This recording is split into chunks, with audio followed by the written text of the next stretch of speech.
اللہ جس پہ روزی تنگ کر دیتا ہے اس کی روزی کو کوئی کشادہ نہیں کر سکتا. بڑی معذرت کے ساتھ میں تعویذ کا مخالف نہیں، فجر نہیں پڑھتے سوتے پڑے رہتے ہیں، تنگی اللہ کر دیتا ہے روزی میں، اور آپ جاتے کس کے پاس ہو؟ تعویذ والے باباؤں کے پاس. حضرت میری روزی تنگ ہو گئی، ذرا تعویذ دے دو. جس کی روزی اللہ نے تنگ کی ہو، ہے دنیا میں کوئی ایسا تعویذ کہ اللہ کے تنگ کی ہوئی روزی کو کوئی کھول سکے؟ تعویذ میں جادو کا علاج ہے، تعویذ میں اللہ کی ناراضگی کا علاج نہیں ہے. اللہ کی ناراضگی کیسے ختم ہوگی؟ جب تیری نماز نہ پڑھنے پہ اللہ نے ناراض ہو کے روزی تنگ کی ہے، تب اس کا علاج کیا ہے؟ نماز پڑھ، نبی کی آنکھوں کو ٹھنڈک دے، پھر اللہ تیرے گھر میں ٹھنڈک عطا کرے گا.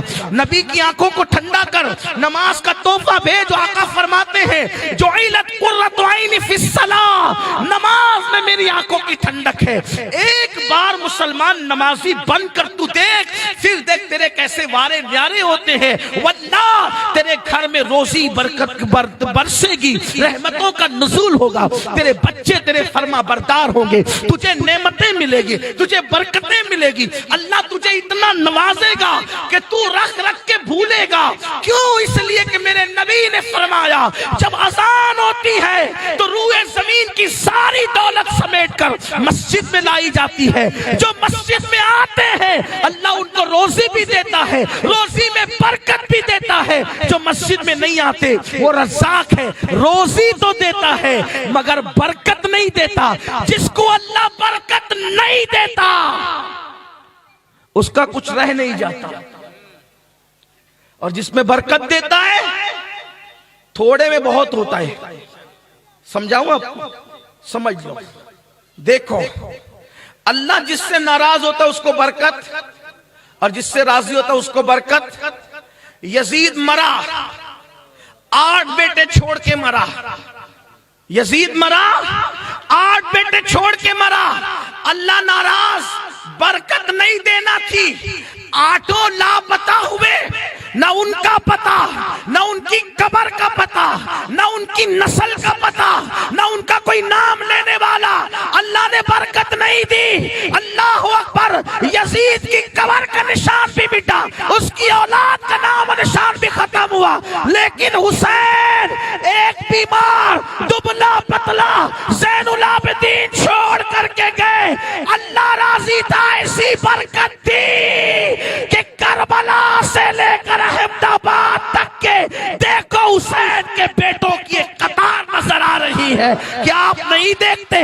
ایک زین العابدین میں برکت دی، باقر اسی سے آئے، جعفر صادق اسی سے آئے، موسیٰ کاظم اسی سے آئے، علی رضا اسی سے آئے، حضرت تقی اسی سے آئے، حضرت نقی اسی سے آئے، حسن عسکری اسی سے آئے، بغداد کے جیلانی اسی سے آئے، اجمیر کے خواجہ اسی سے آئے، احمد آباد کے شاہ عالم اسی سے آئے، سرکار قطب عالم اسی سے آئے.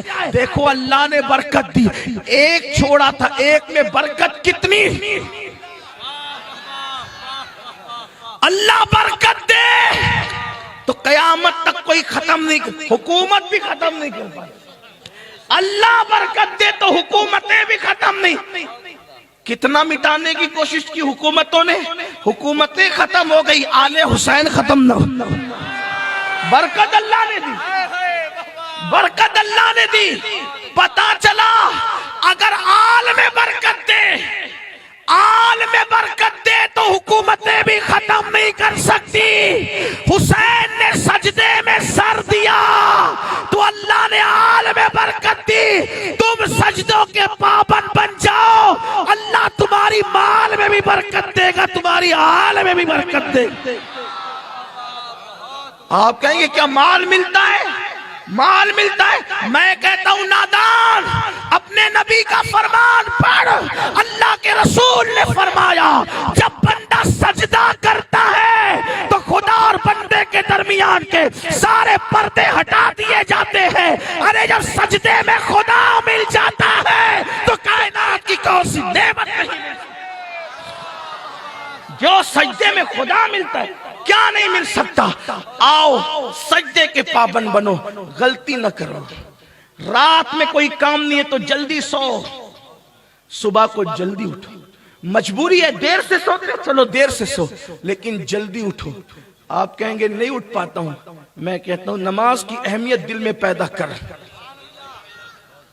کیونکہ پلین پکڑنے کے لیے آنکھ کھلتی ہے نا آپ کی، اگر کسی دن فلائٹ پکڑنی ہے تو آنکھ کھلتی ہے نا، تو جب فلائٹ کے لیے کروڑوں فلائٹ سے بڑھ کر ہے ایک وقت کی نماز، کیونکہ فلائٹ چھوٹے گی تو کوئی نقصان نہیں آپ کا آخرت کا، لیکن ایک وقت کی نماز چھوٹ گئی تو اللہ کے رسول فرماتے وہ اللہ کے ذمہ کرم سے باہر ہے، آقا فرماتے وہ میرے ذمے سے باہر ہے۔ سنیو، نماز کے پابند بنو۔